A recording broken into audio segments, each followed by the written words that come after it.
Happy International Women's Day. I decided to do this special podcast on the International Women's Day in English because I wanted to let so many people know how much it means to me that they are in my life as women and who've actually lifted me up in times that I really needed it. So this is a small thank you note to all the women that pushed me to be better. I'm not perfect. I'm completely flawed and just being a human being, And when I started this series of podcasts, I was not really ready to do it inside me. I was having a lot of imposter syndrome, thinking whether who would want to listen to me.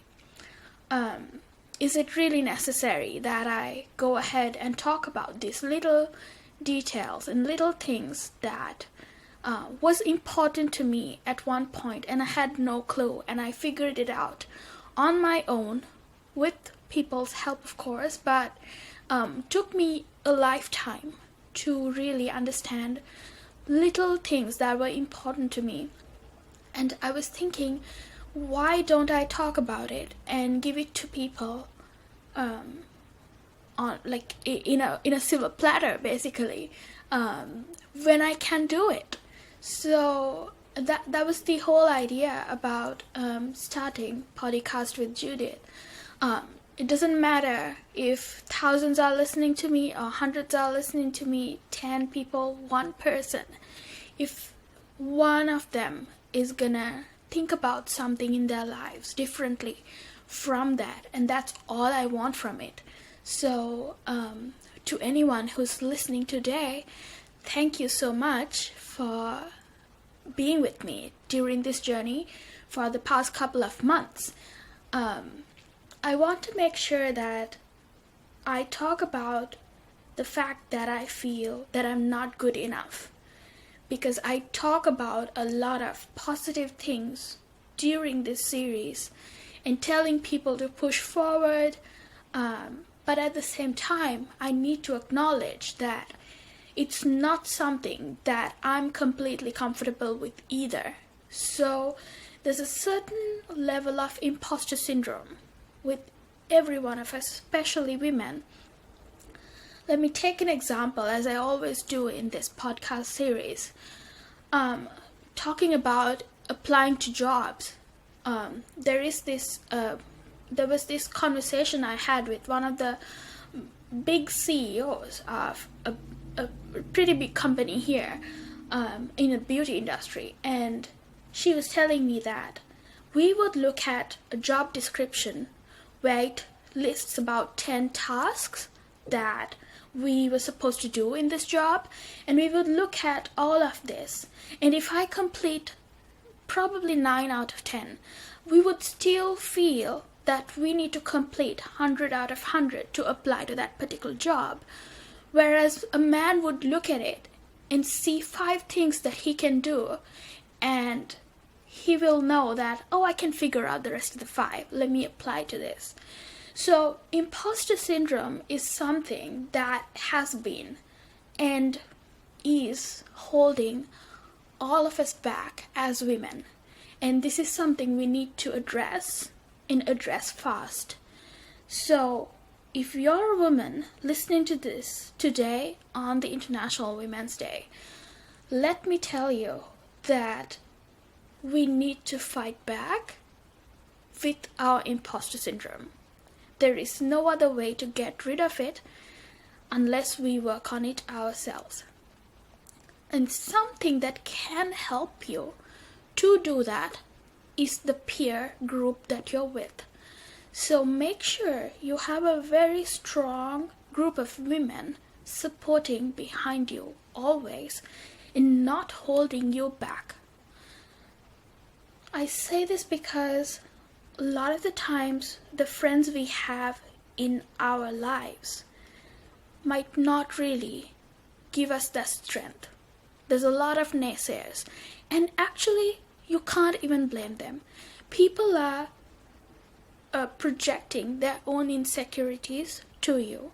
If you try to do something, let's just say you're going to start a business, people will fear that you will fail, and they might tell you, look, do you want to take this risk? And that's something we also need to cherish. There is somebody who's looking out for you and telling you, this is risky, do you really want to do this? But you can only take things to some point. You need to decide whether this is a calculated risk you're taking and if this is really necessary at this point. So to do that, you need to have some type of a mental backup from your peer group, and it's extremely important. So a little diversion from this conversation, I'm gonna take you through some of the most important, crucial points in my life that a woman kind of held me up to my potential, even when I didn't know I had it. So I think the biggest turning point in my young life was in grade 5. I was in a school which was 100% girls, and the culture of my school was not something that was very education focused. But I, as a person, I was very, very into education. I was a complete bookworm. It was difficult for me to thrive in an environment that did not value it. I saw constantly that what got treated right in the school environment was somebody who was not like me. And then I realized in the outside world, there were so many opportunities for somebody who was really studious. And this was a constant conflict in me. Why am I not getting recognized? Why are not people seeing that I'm good at this? But there was one teacher in grade 5, I have to mention this, called Miss Sammani. It was her first teaching job, and she was my class teacher, who kind of showed me that it's important what you're doing. She did not use the words to tell me that. She showed me through her actions. I'm getting a little emotional. If you can notice my voice breaking, it's because it's emotional to me. That teacher changed my life. I don't think I ever told her that, but that's what she did to me. After that, I was true to myself about, this is what I want to do. I want to study. I'm not a good runner. I'm not, like this star kid in school, but it doesn't matter. I'm good at what I'm doing. So that sense of accomplishment came from somebody recognizing it in you, one person. So I want to also clarify that my mom was extremely focused on my studies. I had that backup, but it's not enough at some point. You need the backup. You need the assurance, just not only from your family, but from the outside world. And that one teacher did that for me. So later on in life, in my late teens, I was this studious, straight A's kids for the entirety of my life during my school years, but I completely fell short on my advanced level exams. I went from 10 A's in O-levels to 3 C's in A-levels. It was a complete shocker to me on my abilities. It was a complete shocker to my family. My mom did not believe me when I told her my results for the first time in my advanced level. It was a complete shock. And I didn't realize that that fall would have such a big impact on my life, and it will pivot me in a different direction. I did my advanced level in biology stream. So it was chemistry, biology, and physics. I liked biology and physics more. And I was good at chemistry. But I didn't know if I was really into chemistry at that point. But when I got my second time results, the highest result I had was for chemistry. And I knew this was my strength. So going to the University of Colombo, I kind of knew, I know that I like chemistry. It's not the perfect, the perfect love for me, but I'm good at it. So with that, going into the university, I was seeking assurance, I was seeking signs to tell me that I'm good at it. And there was this one person who helped me, and that was Professor Rohini De Silva. So I'm taking you through all these women at one pivotal moment saved me from myself. I was almost completely shattered and all over the place because I had so many personal life issues at that point. I was dealing with a lot of pressure, economically, socially. At that point in my life, it was the most chaotic period. And there was one teacher who always recognized me in the crowd and told me I was good. And that was her. She pushed me through this degree. No one else.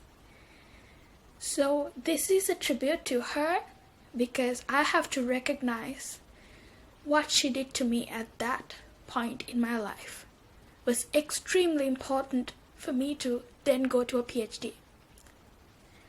As a first generation kid, I had nobody in my family who had previously done a PhD, who had previously attended a state university and was alive.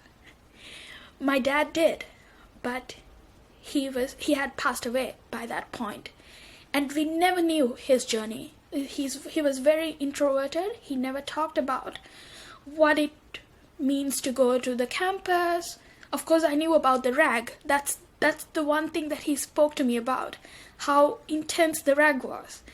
But anything else, what it was like, what kind of higher education opportunities you have after that, nothing. So I was a complete clueless kid who looked like had everything together. And I know this because later on, people were surprised that I didn't come with that privilege. People thought I knew everything that I should have done to move on after graduation. I didn't. I was completely lost. There was nobody to show me what to do, and there was only a few people who actually helped me with the applications and everything. So I need to acknowledge that it was a hard journey, but certain people come to your life to show you, to be there for you. I also have to mention my best friend from school and my best friend right now, Rumi, who was this one strong pillar who held me together mentally. Like I told you before, it was a very turbulent period for me, and I needed somebody to tell me that what I'm doing was right. Because at some situations, it looked like I was being a complete wrecker, trying to destroy people's lives, you can call it whatever. But there was one person telling me, look, you have to do this in order to move on, If you felt bad for somebody and stayed with them, you're doing a favor. You're not doing a favor to yourself, you're not doing a favor to that person as well. So, escaping from really bad situations and knowing that I'm doing it for the sake of everyone was important, and somebody had to tell me to do that at the right time. And I had that backup from my best friend. So, with that, let me also tell you about this little side journey that I was going through while I was in college. I wanted to be financially independent to at least a certain level while I was going to the university. I hated the fact that we are in our 20s, we're still taking money from our parents for the bus fare, for our food, for everything, after all that they've done for so many years. So I wanted to make sure that I was at least finding my own money for my expenses. So what I did was, I had about 3 part-time jobs while I was in college. And this might seem very fair game, very normal to an American, because this is the American context. For a Sri Lankan, in the Sri Lankan context, having one part-time job is still something special, because you don't have part-time jobs. One, you don't have enough part-time jobs. Also, it's really difficult to do that during the college years. So having 3 part-time jobs, juggling that, was difficult with education, but I had to do it because I was so determined to not be a burden to my mother. So while this was happening, one place that I worked for was a gym. This was a very prominent gym in the Colombo fitness scene. It was run by a Colombian lady, Ellie. She was my boss, and she took a chance on me, a kid who was never considered fit and fit looking. She saw the potential in me. I was working there as administrative assistant. I was just doing like the front house management, things like logistics. But at one point, she was like, you could be an instructor. And that's when she decided to give me she gave me a 40,000 rupee course at that time for free to go ahead and do it and become a fitness instructor in Zumba, which I would have never seen myself in. And I did it for a number of years before I left to go to the US for my studies. The fact that someone sees something in you that you don't see in yourself, this comes up again and again in my life, and that came from women. So I have to acknowledge these women who saw something in me and not just kept quiet about it, but they actually gave me the tools and resources to power that and to make it into a reality. So after that, when I came to the US, I was doing my PhD, and there were times that it was really difficult for me. It got to a point where I was really feeling depressed, feeling uninspired to do the work, because it was mentally really exhausting. I had a complete burnout in 2018 because of some incidents, and I was at the verge of leaving my I couldn't take it anymore in my head. And there was one person, actually two people, who lifted my spirits up. That was Dr. Zakia Wilson Kennedy and Dr. Terzlai Williams. They gave me the assurance that you need to do this and keep going. So, in a lot of ways, there were times in my life that a woman saved me from myself, saved me from my internal talking that I don't know if I can do this. I also have to mention that this is not the toxic positivity kind, and I have those people in my life as well. The toxic positivity looks something like, oh, don't worry about it, just go ahead and do it, you can do it, you're strong. No, that's the wrong way to understand life journeys. I think it works for some people, surprising to me how that works for them, but toxic positivity doesn't work for me personally, and I know it doesn't work for a lot of people. So if that doesn't work for you, if somebody who's cheering you on from the sidelines but doesn't really mean it, it's not very emotionally supportive, you need to be your support system. So that's that last resort, right? As a woman, you're going to be in situations where people are gonna tell you you can't do something. It's the constant thing in a woman's life, especially a Sri Lankan woman's life, that people are gonna constantly tell you that you can't do something. It's when you were small. I like to climb trees. People told me I can't do it. Don't do it, because you are supposed to behave like a girl. And later on, when I was going into higher education, why are you learning so much? Your education's gonna intimidate boys, men. They're not gonna want to marry you because you're too educated for them.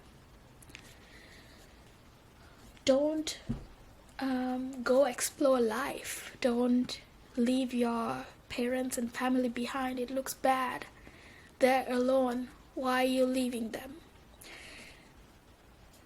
A lot of naysayers, right? And pushing through all of that is really difficult. And I'm sure my journey is probably not the best, hardest one, but it was hard for me.